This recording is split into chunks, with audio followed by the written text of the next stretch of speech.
अस्सलाम वालेकुम dear students. आज का हमारा टॉपिक है प्रोटीन्स। हम लोगों ने पढ़ा था कि वाटर हमारी बॉडी में सबसे ज़्यादा अबंडेंट प्रेजेंट होता है, लेकिन वाटर इनऑर्गेनिक कंपाउंड है। अगर हम लोग ऑर्गेनिक कंपाउंड्स की बात करें कि ऑर्गेनिक कंपाउंड्स में कौन सी चीज़ सबसे ज़्यादा हमारी बॉडी में प्रेजेंट है, तो वो होते हैं proteins. Proteins comprises over 50% of total dry weight and most important organic compound है ये protein. It is made up of carbon, hydrogen, oxygen, nitrogen and sulphur.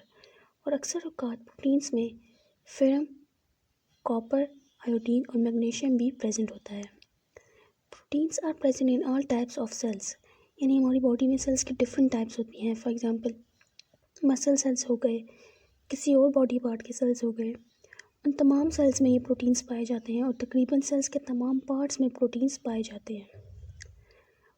Proteins जो होते हैं, हमें पता है कि मोनोमर्स मिलकर पॉलीमर्स बनाते हैं। अब जो प्रोटीन्स हैं इनको हम कहेंगे कि ये पॉलीमर्स हैं। तो ये किन मोनोमर्स से मिलकर बने हैं? तो वो होते हैं अमाइनो एसिड्स, यानी कि प्रोटीन्स अमाइनो एसिड्स से मिलकर बने हुए हैं। And proteins are made up of few to 3000 और even more number of amino acids. Proteins तकरीबन मतलब हमारे सेल्स में 170 अमाइनो एसिड्स पाए जाते हैं, 170 टाइप्स के अमाइनो एसिड्स पाए जाते हैं। लेकिन हमारी बॉडी में जो प्रोटीन है वो सिर्फ उनमें से 20 टाइप्स ऑफ अमाइनो एसिड से मिलकर बने हुए हैं। फिर ये 20 types of amino acids different numbers में, डिफरेंट अरेंजमेंट्स में मिलकर डिफरेंट प्रोटीन्स बनाते हैं। अमाइनो एसिड के अगर हम लोग स्ट्रक्चर की बात करें कि अमाइनो एसिड का स्ट्रक्चर कैसा होता है, तो अमाइनो एसिड में एक कार्बन प्रेजेंट है जिसे हम कहते हैं अल्फ़ा कार्बन। इस कार्बन के साथ एक कार्बोजाइल ग्रुप यानी कि COOH, इस ग्रुप को हम कहते हैं, इस ग्रुप को ये कार्बोजाइल ग्रुप है। इसी के साथ ये वाला कार्बन अल्फ़ा कार्बन है। इसके अलावा इस अमाइनो एसिड्स में एक अमाइनो ग्रुप प्रेजेंट होता है। अमाइनो ग्रुप कहते हैं NH2। इस NH2 ग्रुप को हम कहते हैं अमाइनो ग्रुप। ये ग्रुप भी एक प्रेजेंट होता है अमाइनो एसिड्स में। इसके अलावा अमाइनो एसिड्स में एक हाइड्रोजन एटम प्रेजेंट होता है, एक कार्बोजाइल ग्रुप, एक अल्फ़ा कार्बन, एक अमाइनो ग्रुप, एक हाइड्रोजन एटम। इसके अलावा अमाइनो एसिड्स में एक अल्काइल ग्रुप प्रेजेंट होता है। ये जो अल्काइल ग्रुप होता है ये वेरिएबल होता है, यानी कि अमाइनो एसिड्स में जो 3 ग्रुप्स हैं, hydrogen, amino group and carboxyl group, ये कांस्टेंट होता है, यानी कि हर अमाइनो एसिड्स में ये 3 ग्रुप प्रेजेंट होंगे। लेकिन हर अमाइनो एसिड्स में जो ये अल्काइल ग्रुप है ये डिफरेंट होगा। ये अल्काइल ग्रुप हाइड्रोजन भी हो सकता है, या ये alkyl group for example methyl. अब आप लोगों ने केमिस्ट्री में पढ़ा होगा कि ऑर्गेनिक कंपाउंड्स कैसे होते हैं। अल्काइल ग्रुप क्या होता है, मिथाइल फॉर एग्जांपल CH3। तो ये डिफरेंट हो सकता है आर ग्रुप। अगर हम लोग सिंपलेस्ट अमाइनो एसिड्स की बात करें कि सिंपलेस्ट अमाइनो एसिड को क्या होता है, तो सिंपलेस्ट अमाइनो एसिड है ग्लाइसिन, जिसमें ये जो आर ग्रुप है इसकी जगह हाइड्रोजन प्रेजेंट होता है। फिर हम चलते हैं, इसके अलावा एक और अमाइनो एसिड भी है एलानिन। इसमें ये जो आर ग्रुप होता है ये मिथाइल प्रेजेंट होता है, यानी आर ग्रुप की जगह मिथाइल ग्रुप प्रेजेंट होता है। यानी कि जो आर ग्रुप है ये वेरिएबल होता है। हर अमाइनो एसिड्स में ये आर ग्रुप वेरिएबल होगा, डिफरेंट होगा। फिर अगर हम लोग बात करें कि अमाइनो एसिड्स कैसे मिलकर प्रोटीन बनाते हैं, तो देखिए ये एक अमाइनो एसिड्स है, इसमें कार्बोजाइल ग्रुप प्रेजेंट है, NH2 ग्रुप प्रेजेंट है, अल्काइल ग्रुप है और हाइड्रोजन एटम है। ये अल्काइल ग्रुप वेरिएबल हो सकता है, हाइड्रोजन भी हो सकता है, CH3 भी हो सकता है। इसके अलावा इथाइल ग्रुप हो सकता है, प्रोपाइल ग्रुप हो सकता है, और इसी के साथ ये दूसरा अमाइनो एसिड। अब ये अमाइनो एसिड आपस में कैसे ज्वाइन होंगे? हम लोगों को पता है कि मोनोमर्स कंडेंसेशन करके, यानी कि H2O रिलीज़ करके आपस में कंबाइन होते हैं और पॉलीमर्स बनाते हैं। ये जो 2 अमाइनो एसिड्स हैं इनमें एक अमाइनो ग्रुप, यानी एक अमाइनो एसिड से जो अमाइनो ग्रुप है उसका हाइड्रोजन, और एक अमाइनो एसिड से जो कार्बोजाइल ग्रुप है उसका हाइड्रोक्साइल ग्रुप, ये पार्टिसिपेट करेंगे और एक H2O रिलीज़ होगा। ये H2O रिलीज़ होगा और इनके दरमियान, ये कार्बन और नाइट्रोजन के दरमियान, नाइट्रोजन के दरमियान और कार्बन के दरमियान जो लिंकेज बनेगा उसको हम कहेंगे पेप्टाइड लिंकेज।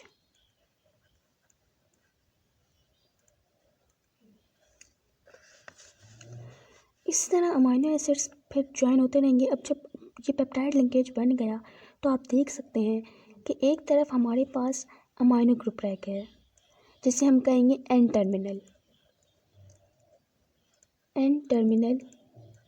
एंड, और एक तरफ हमारे पास एक कार्बोजाइल ग्रुप रह गया है जिसे हम कहेंगे सी टर्मिनल।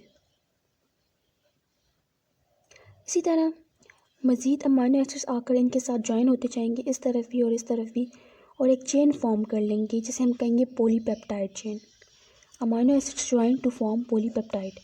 उसके बाद अगर हम लोग बात करें कि अगर 2 अमाइनो एसिड्स आपस में कंबाइन हुए हैं तो उसे हम कहेंगे डाइपेप्टाइड। अगर 3 अमाइनो एसिड्स आपस में कंबाइन हो तो उसे हम कहेंगे ट्राइपेप्टाइड। इसी तरह अमाइनो एसिड्स डिफरेंट सीक्वेंसेस में और डिफरेंट नंबर्स में अरेंज होते रहते हैं और डिफरेंट प्रोटीन्स बनाते हैं। फॉर एग्ज़ाम्पल लेते हैं कि ये A B C D and E, ये A B C D E ये डिफरेंट अमाइनो एसिड्स हैं। इन्होंने एक आपस में चेन फॉर्म की, यानी पेप्टाइड लिंकेज के ज़रिए आपस में कंबाइन हुए तो ये प्रोटीन 1 बन गया। फिर ए बी और यहाँ सी की बजाय हम इसकी अरेंजमेंट चेंज कर लेते हैं, यानी ई इस जगह पर आ गया, डी और सी ई की जगह पर आ गया।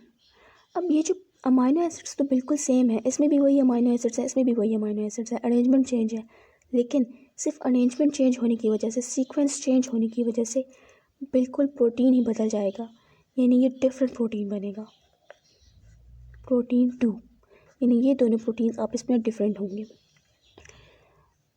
फिर हमने पढ़ा कि अमाइनो एसिड्स मिलकर एक चेन बनाते हैं जिसे हम कहते हैं पॉलीपेप्टाइड।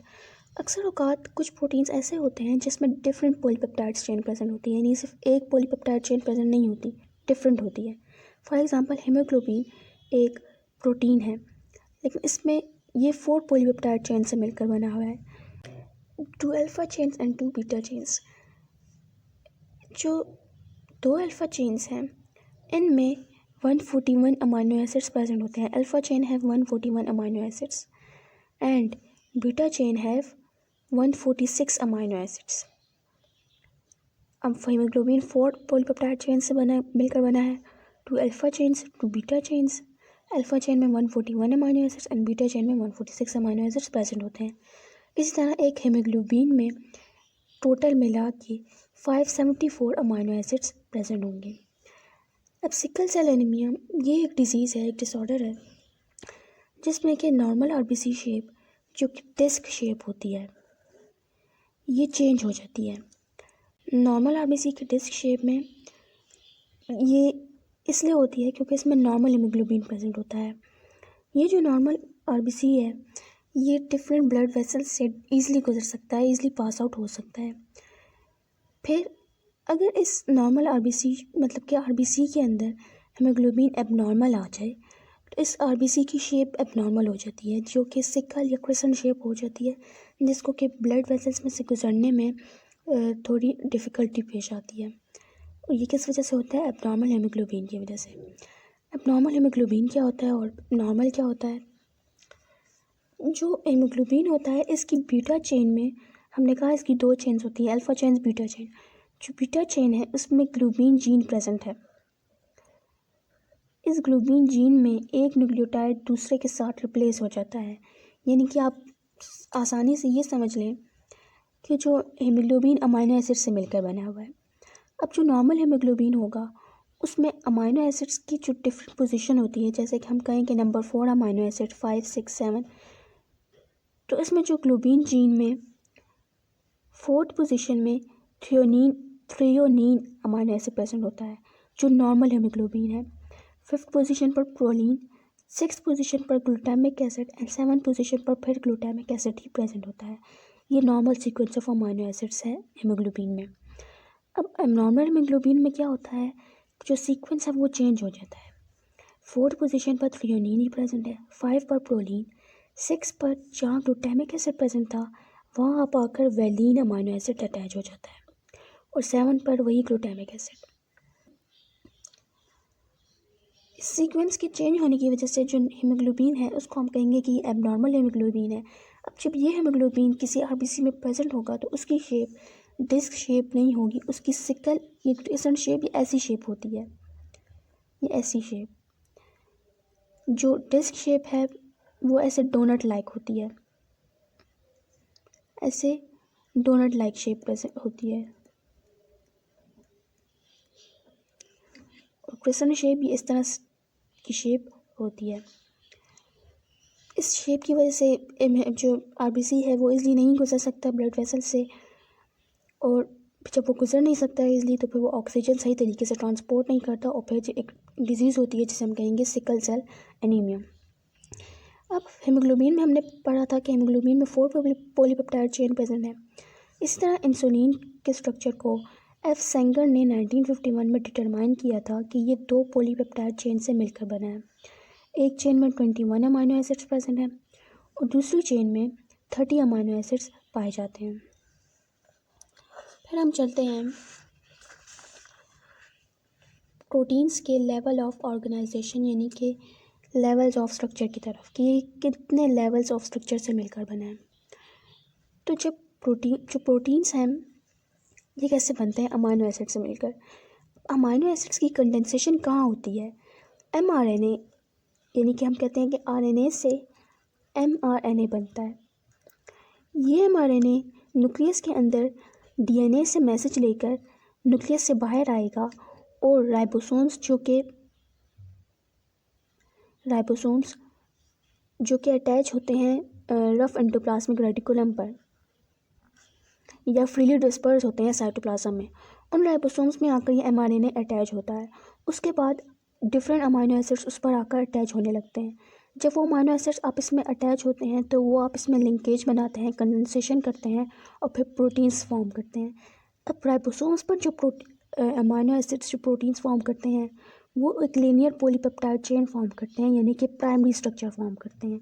अमाइनो एसिड्स आपस में अटैच होते हैं स्पेसिफिक सीक्वेंस में और different numbers of amino acids attach होते हैं। जो स्टार्ट में सबसे पहला स्ट्रक्चर बनेगा उसको हम कहेंगे प्राइमरी स्ट्रक्चर, जो कि राइबोसोम्स पर बनता है।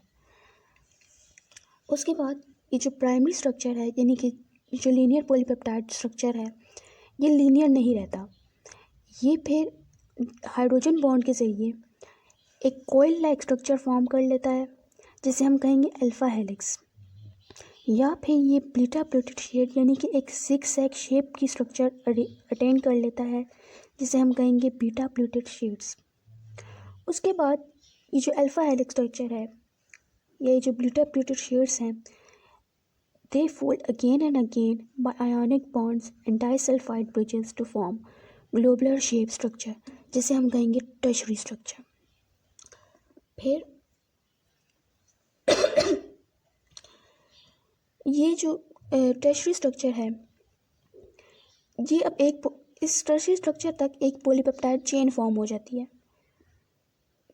उसके बाद ये पॉलीपेप्टाइड चेन इसके साथ अगर और चेन्स आकर कंबाइन हो जाएं तो ये एक स्ट्रक्चर फॉर्म कर लेती है क्वाटर्नरी स्ट्रक्चर, यानी कि quaternary structure consist of more than 1 amino acid chain. और अमाइनो एसिड चेन को हम क्या कहते हैं? Polypeptide chain. जब डिफरेंट पॉलीपेप्टाइड चेन आपस में अरेंज होंगी तो इसको हम कहेंगे quaternary structure. So these are the 4 levels of organisation of proteins. सबसे पहले प्रोटीन्स राइबोसोम्स पर जब अटैच होता है तो वो प्राइमरी स्ट्रक्चर फॉर्म करता है। उसके बाद वो प्राइमरी स्ट्रक्चर यानी कि जो लीनियर स्ट्रक्चर होता है प्रोटीन अमाइनो एसिड्स का, वो अल्फा हेलिक्स या बीटा प्लेटेड शेड्स में कन्वर्ट हो जाता है। उसके बाद they fold again and again by ionic bond and disulphide bridges. अब ये याद रखें कि जो सेकेंडरी स्ट्रक्चर है इसमें हाइड्रोजन बॉन्ड प्रेजेंट होता है और जो टर्शरी स्ट्रक्चर है इसमें फिर आयोनिक बॉन्ड और डाइसल्फाइड ब्रिजेस भी मौजूद होती हैं और ये ग्लोबुलर शेप स्ट्रक्चर बना लेता है। उसके बाद डिफरेंट अमाइनो एसिड्स की चेन्स कंबाइन होती हैं और वो क्वाटर्नरी स्ट्रक्चर फॉर्म कर लेती हैं। उसके बाद अगर हम प्रोटीन्स की क्लासिफिकेशन पढ़ें on the basis of shape, तो प्रोटीन्स फाइब्रस प्रोटीन्स और ग्लोबुलर प्रोटीन्स में अरेंज होता है, यानी कि इसकी 2 टाइप्स हैं, fibrous proteins and globular proteins. Fibrous proteins. अब फाइब्रस प्रोटीन्स की शेप क्या होगी? जब जो पॉलीपेप्टाइड चेन्स हैं ये अरेंज होते हैं in the form of fibres और फिलामेंट लाइक शेप।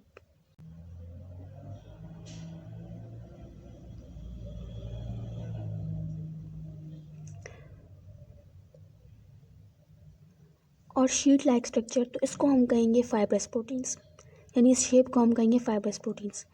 ये जो फाइब्रस प्रोटीन्स होते हैं ये इलास्टिक इन नेचर होंगे and they can not be crystallize and they are insoluble in aqueous medium.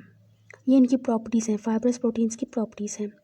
और फाइब्रस प्रोटीन ज़्यादातर हम सेकेंडरी स्ट्रक्चर में देखते हैं। हम लोगों ने 4 स्ट्रक्चर्स पढ़े हैं प्रोटीन्स के, primary, secondary, tertiary and quaternary. Fibrous proteins ज़्यादातर सेकेंडरी स्ट्रक्चर में हमें नज़र आते हैं। इसके एग्जांपल्स की बात करें हम तो केराटिन प्रोटीन, आपको पता है कि ये कहाँ कहाँ प्रेजेंट होता है? ये हेयर्स में प्रेजेंट होगा, ये नेल्स में प्रेजेंट होता है, ये फीडर्स में यानी कि पर जो बर्ड्स वगैरह के होते हैं, ये हॉर्न्स में प्रेजेंट होगा, ये बीक्स में प्रेजेंट होगा बर्ड्स की, ये आउटर स्क्रीन में प्रेजेंट होता है केराटिन प्रोटीन। तो ये केराटिन प्रोटीन फाइब्रस शेप का होगा। उसके बाद मायोसिन की हम बात करें तो ये मायोसिन प्रोटीन वो प्रोटीन है जो कि मसल सेल्स में प्रेजेंट होता है। Collagen protein, it is the most important protein in higher vertebrates and collagen protein is present in tendons. हमारी बोन्स में जो साथ बोन्स को मसल्स के साथ जो अटैच करते हैं उसे हम टेंडन्स कहते हैं। एंड टेंडन्स में कोलेजन प्रोटीन प्रेजेंट होगा, स्किन में प्रेजेंट होगा collagen protein, in the cornea of I, ligaments and matrix of bone. Ligaments एक बोन को बोन के साथ अटैच करते हैं और टेंडन्स एक बोन को मसल के साथ अटैच करते हैं।